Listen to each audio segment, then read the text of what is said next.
All right, everybody. Thank you for joining me on this Facebook Live.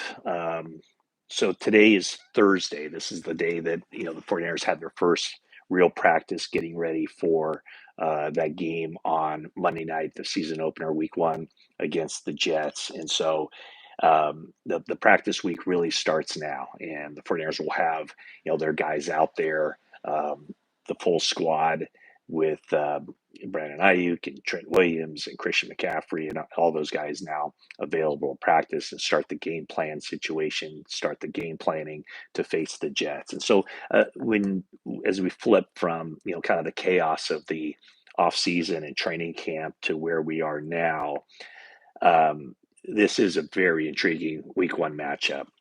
And where does it start? Um, you obviously the storylines across the league and on Monday night will be Aaron Rodgers, back. Remember, just think of the hype of a year ago when he had that, the season opener against the Buffalo Bills.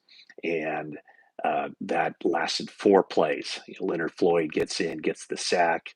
Aaron Rodgers sustains a torn Achilles. He's out for the season. And now here it is again, a whole year to kind of, uh, of more talk to build. And this is a huge season for the Jets with Robert Saleh, Aaron Rodgers. Jets have not made it to the postseason in a very, very long time. So that's where we are now. By the way, I am. Thank you for joining me here on this Facebook Live, and so I'll try to answer as many questions as I can see here. Um, but Aaron Rodgers against the 49ers defense, obviously a huge storyline in this game. And also, when you think about Garrett Wilson, one of the top flight wide receivers in the NFL, and Diamador Lenore and Charvarius Ward, a chance for those guys to step up immediately. So that entire 49ers defense, especially the defensive backfield, will be tested in this game.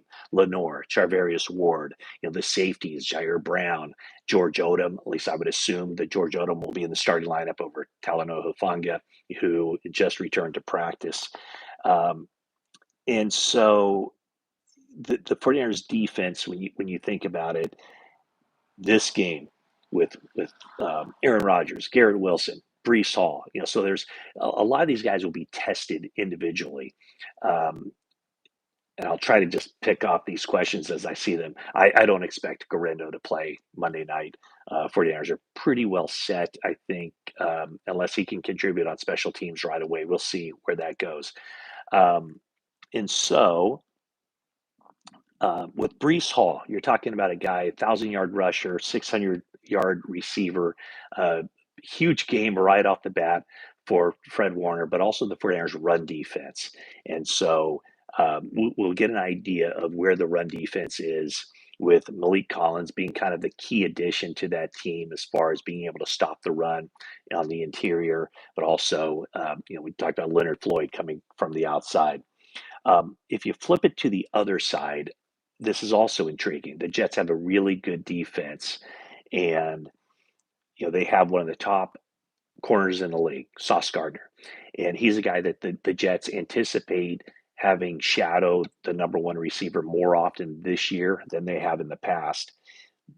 So, are the 49ers a kind of offense where they have a true number one receiver that will warrant the Jets putting their top cover guy on him and just sticking to him? I kind of think that's not the case, especially early in the season, as Brandon Ayuk did not take part in the offseason program or training camp.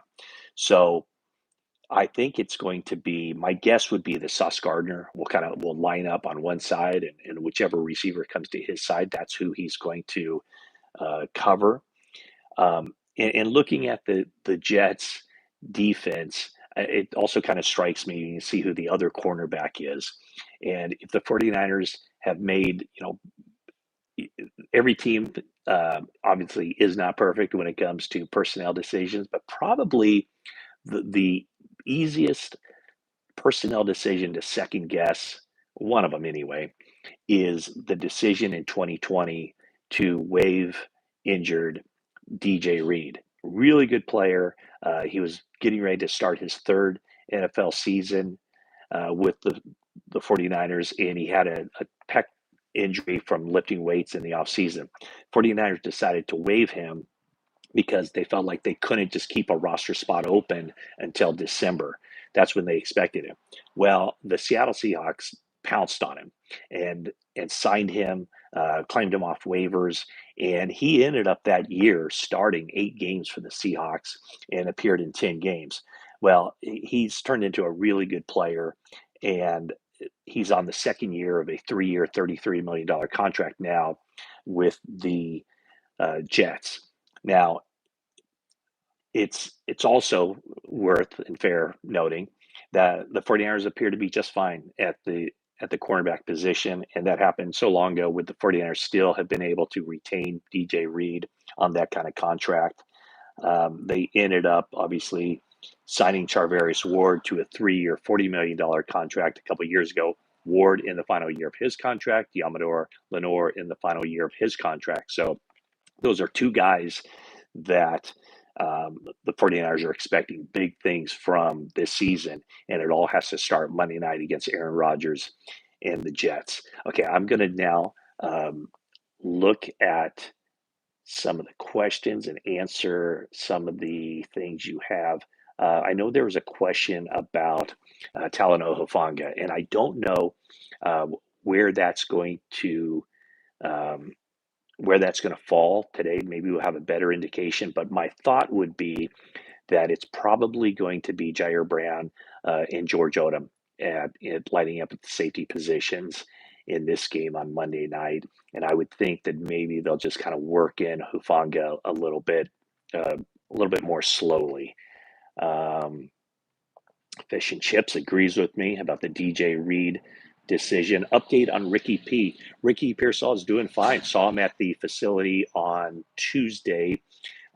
He's on non-football injury list, but the belief right now is that shortly after he's able to practice and be activated, that very well might happen. So right now, in the meantime, the 49ers do feel pretty good about their wide receiver position with obviously Deebo Samuel, Brandon Ayuk, Jawan Jennings, Jacob Cowling, and also Chris Conley, who expects to be active for this game. Do you think CMC, Nigel asked, do you think CMC and Mason will split time in the backfield? I don't know about splitting time, but I do think that there will be a priority on getting Mason into the game more. Watching uh, McCaffrey in practice off to the side over the past couple of weeks, he looks like he's fine. So there's not going to be a pitch count or anything like that. But I think the 49ers will definitely make a priority to force Mason onto the field, get him out there just to take some of the wear and tear away from him. Pedro, which 49er player has the most to prove on Monday? Ooh, that's a good question. I think a lot of guys will be tested. One guy I'm going to look at is Colton McKivitz. McKivitz is a guy that 49ers really think highly of. He started to come on at the end of last season, had that really good game in the NFC Championship game against Aiden Hutchinson. I think the 49ers expect him to really elevate his level.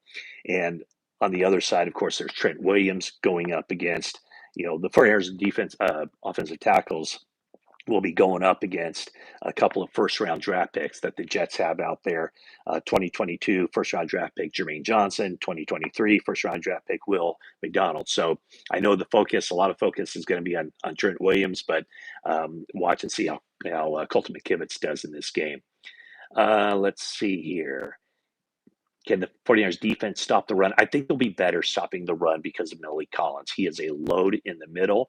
And with him and Javon Hargrave, I think that's a better tandem as far as that goes. How much has Prague traveled back and forth with 49ers contract negotiations and leads? I don't know specifically how often he's there, but yeah, I mean, he's working both sides of it. Is Yetur Gross-Matos going to play? I believe he is. We'll see. We'll get a bit better indication once he gets out on the practice field, once the team gets out on the practice field a little bit later. So I just wanted to touch base, and now you know what? I got to be going because Maverick, are the GM and the coach on the hot seat? Not at all. I think I think the 49ers are.